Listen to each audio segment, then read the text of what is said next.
lawsuits against various corporations and individuals that are liable. The United States Congress and President need to act, but we will act pending their action. I'd like to then welcome Derek Garcia to the podium.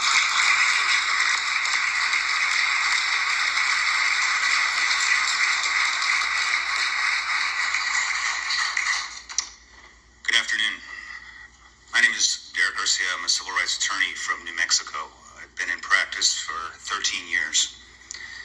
I'm admitted to practice in the District of New Mexico, the Federal District, the United States Court of Appeals for the 10th Circuit, as well as the U.S. Supreme Court. I'm joined in the audience by my colleague and attorney, Paige Fox from Illinois, and numerous attorneys who have now joined our legal team nationwide and internationally. We are dedicated to ending decades of UFO secrecy and releasing vital technologies which will bring an end to our current environmental and energy crisis. On May 23rd, we announced the creation of the Disclosure Project legal team over Dr. Greer's YouTube channel. Since our initial announcement, we now have over 90 legally affiliated individuals, different practice areas and expertise, paralegals, law students, law clerks, members of law enforcement, and criminal investigators, legal professionals from over 23 states and nearly all relevant jurisdictions, and a growing list of preeminent attorneys internationally. We continue to make the call for pro bono attorneys, all volunteer at this point, and legal professionals, and add new members of the Disclosure Project legal team on an hourly basis. We have assembled a one-of-a-kind and strictly non-partisan volunteer legal team for the purpose of moving disclosure forward once and for all. Our goals are to legitimize the essentially tabus and promote public awareness as to the numerous related constitutional and legal implications on this issue. We wish to support the constitutional government in regaining full operational control over these secret, illegal, black budget, beyond black budget projects. And we will gain control over this issue for the first time since President Eisenhower. We will seek truth about propulsion and advanced energy technologies capable of solving world hunger, poverty, and the energy crisis.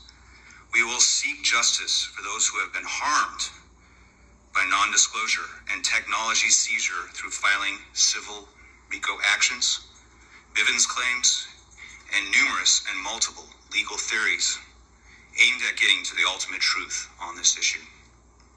The competent, under oath testimony already developed by the Disclosure Project team, Dr. Greer, and these courageous witnesses, and represented in the Disclosure Project intelligence archives developed over 30 years of Dr. Greer's work, may also be used in criminal prosecutions by United States attorneys or criminal prosecutors across the globe to seek indictments on the numerous RICO crimes which have been committed on this issue, with the aim of keeping the issue buried.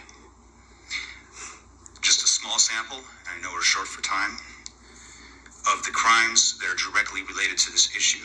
Disclosure Project witnesses have and gathered intelligence has established the following major crimes: treason against the United States of America, murder, mass murder, torture, kidnapping and abduction, embezzlement of government funds, embezzlement of private funds, bank fraud, money laundering, illegal surveillance, insubordination and insurrection against the United States, false imprisonment, witness and whistleblower intimidation, theft of intellectual property, trespassing, burglary, framing of innocent people, government corruption, blackmail, bribery, and illegal use of the government and military property, and many, many more crimes. We hoped to support the civilian government, criminal prosecutors, any evidence that we develop and continue to develop can be used for that purpose. My personal experience in coming to this issue was as a young senator a young intern for Senators Bingaman and Domenici in the summer of 2001 on Capitol Hill in Washington, D.C. The Disclosure Project press conference had just taken place on May 9th of 2001. During my internship, I distributed numerous copies of the Disclosure Project executive summary and briefing document and other written materials to various members of Congress and their staff, including direct submissions to leading members of the Senate in the underground subway system. Waiting in the hallway of the Hart Senate office building, I encountered a hero of our country, Senator Daniel Inouye, walking back from his office. I gave the senator a copy of the Disclosure Project executive summary and asked him if he had heard about the Disclosure Project and what he thought of UFOs, extraterrestrial intelligence, and the possibility of these intelligences actually visiting Earth. Senator Inouye responded by hand-signaling me to follow him back to his private office. He shut the door of his private office. Senator Inouye said he dealt with the UFO issue extensively while he was chairman of the Senate Intelligence Committee in 1976.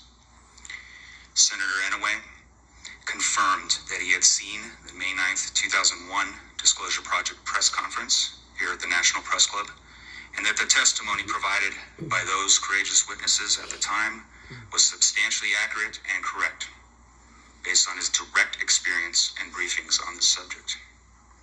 Senator Inouye confirmed that many UFOs and projects related to such represented genuine extraterrestrial vehicles, and that this issue, as portrayed by Dr. Steven Greer and the 2001 Disclosure Project witnesses, was real, genuine, and absolutely not a hoax. I asked Senator Inouye if it was true that a secret, unacknowledged entity or control group operating illegally inside the United States government, internationally, and or within the private sector among defense contractors and corporations had direct operational control of the UFO ETP issue. Senator Inouye confirmed his statement that there exists a shadowy government with its own Air Force, its own Navy, its own fundraising mechanism, and the ability to pursue its own ideas of the national interest, free from all checks and balances and free from the law itself, as stated during the Iran-Contra hearings in 1987. I asked whether he was exaggerating when he made this statement. I asked if perhaps he was speaking of another government. I asked many questions that day, but he looked to me and he told me directly that he was not exaggerating, that the illegal shadow government did exist at the time he made his statement in 1987 and continued to exist in 2001 during our conversation, and that the entity had thus far escaped complete scrutiny, control, and oversight by the legally authorized and constitutional government of the United States. Further corroborating documents and details to my personal testimony on this issue is available in a signed affidavit that I've executed concerning what Senator Inouye told me directly.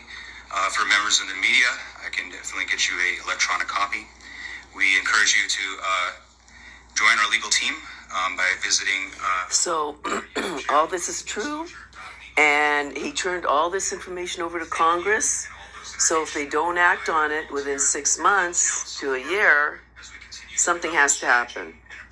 Because that means they're gaslighting it, because they all know about it. They know what's going on. We've spent too many years under the control of these corrupt, treasonous corporations. And it's the corporations that turn a country into a fascist dictatorship when they gain too much power.